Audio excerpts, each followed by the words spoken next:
Hello everyone, সবাইকে নতুন বছরের শুভেচ্ছা। নতুন বছর, নতুন দিন, নতুন সকাল, নতুন সূর্য। চিরচেনা রোডের ভিতরে আছি, যে রোডের নাম দেওয়া হয়েছিল প্রেম রোড।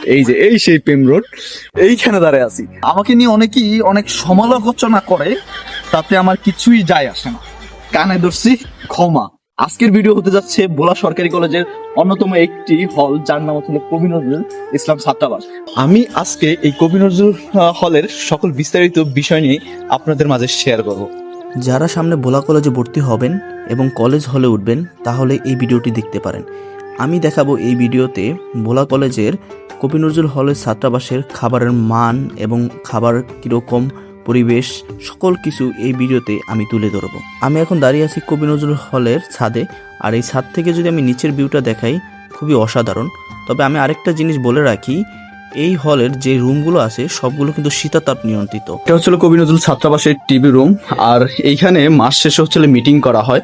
প্রত্যেক মাসে একজন নতুন ম্যানেজার গঠন করা হয়, আর ওই ম্যানেজারে হচ্ছিল মিল সংখ্যা কত হয়েছে, কত টাকা মিল চার্জ, সব এভরিথিং এখানে হয়। আমরা এখন কথা বলবো কবি নজরুল হলে ছাত্রাবাসের একজন সদস্য।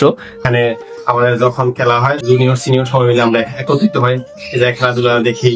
মাসিক মিটিং গুলো আমাদের এই টিভি রুমই হয় আর কি। এখানে সবাই একত্রিত হয়, সকল আয়োজন এই জায়গায় হয় আর কি আমাদের। আমি মনে করি শীতের জন্য কবি নজরুল হলের রুমগুলোই বেস্ট, কারণ শীতকালে বাইরে যে শীত পড়ে, এই রুমের ভিতরে প্রবেশ করার পর বোঝাই যাবে না। কবি নজরুল হলের একটি রুম আমি আপনাদেরকে দেখাচ্ছি। এই হলো ব্যাচেলারদের রুমের পরিবেশ। আর শাহবাজ খান হল থেকে কবি নজরুল হলের রুমগুলো একটু অত্যাধুনিক। 4 বছরের হলে থাকার অভিজ্ঞতার গল্প শুনবো সিয়াম ভাইয়ের কাছ থেকে। আমি তো যে সময় ফার্স্ট ভোলাতে ভর্তি হই অনার্স ফার্স্ট ইয়ারে, তখন আমি বাইরেই ছিলাম আর কি, প্রায় 6-7 মাসের মতো। হলে বুঝি অনেক নিয়ম কানুন, অনেক র্যাগিং, এসব জানতাম আর কি। পরবর্তীতে একদিন হলে আসি, আইসা পরে দেখি হলের পরিবেশ, এরপর হলে উঠি আর কি। থাকতে থাকতে এমন একটা অবস্থা হয়ে গেছে যে হলে প্রায় 110-15 জনের মতো সদস্য আছে, সবাই একটা পরিবারের মতো। সবার সাথে একটা খুব ভালো সম্পর্ক হয়ে গেছে। মানে আমগো তো প্রায় শেষের দিকে, সবথেকে খারাপ লাগে যে আর কিছুদিন পর চলে যাম, মানে সবাই সাইডে। মানে সব মিলে হলে সময়গুলা এখন তো অসাধারণ। ভোলা সরকারি কলেজের এই দুইটা হলে কোনো রকম ভাবে র্যাগিং নেই। আর যখন এই হলে উঠবা এবং খাওয়া দাওয়া করবা, সবার সাথে মিশবা, তখন মনে হবে এটা তোমার সেকেন্ড হোম। তো সবাইকে ওয়েলকাম জানাচ্ছি, কবি নজরুল হলে আসো, ওঠো। বাইরে থাকার চেয়ে হলে থাকার মজাটাই আলাদা। এটা হলো কবি নজরুল হলের রান্নাঘর, আর এখানে অলরেডি দুপুরের জন্য গরম গরম ডাল রান্না হয়ে গিয়েছে।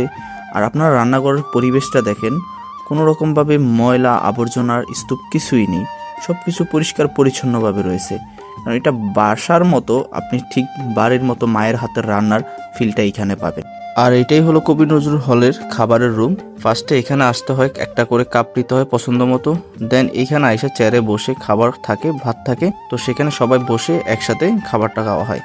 আর হলের ভিতরে সবাই একসাথে বসে খাবারের যে মজাটা, এটা শুধু একমাত্র যারা হলে থাকে তারাই বুঝতে পারবে। এই হলের খাবারের মানটা আসলে কিরকম? এই হলের খাবার মান তুলনামূলকভাবে অনেক ভালো। বেশিরভাগ সময় দুপুরে মুরগি, রাতে মাছ, এই মেনুটাই চালু করে রাখা হয়। সেক্ষেত্রে অল্প খরচে অনেক ভালো মানের খাবার পাওয়া যায়। একটা বিষয় জানতে চাচ্ছি, এই হলে মিল চার্জ কত পড়ে?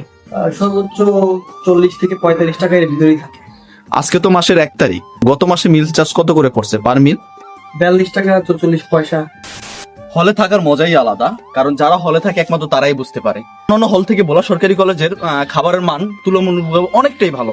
আর হ্যাঁ, অবশ্যই কমেন্ট করেন কে কে এই ভোলা সরকারি কলেজের কবি নজরুল ছাত্রাবাসে ছিলেন। তো সবাই ভালো থাকেন, সুস্থ থাকেন, নতুন বছর, নতুন দিন, নতুন ভাবে শুরু করেন। আল্লাহ হাফেজ।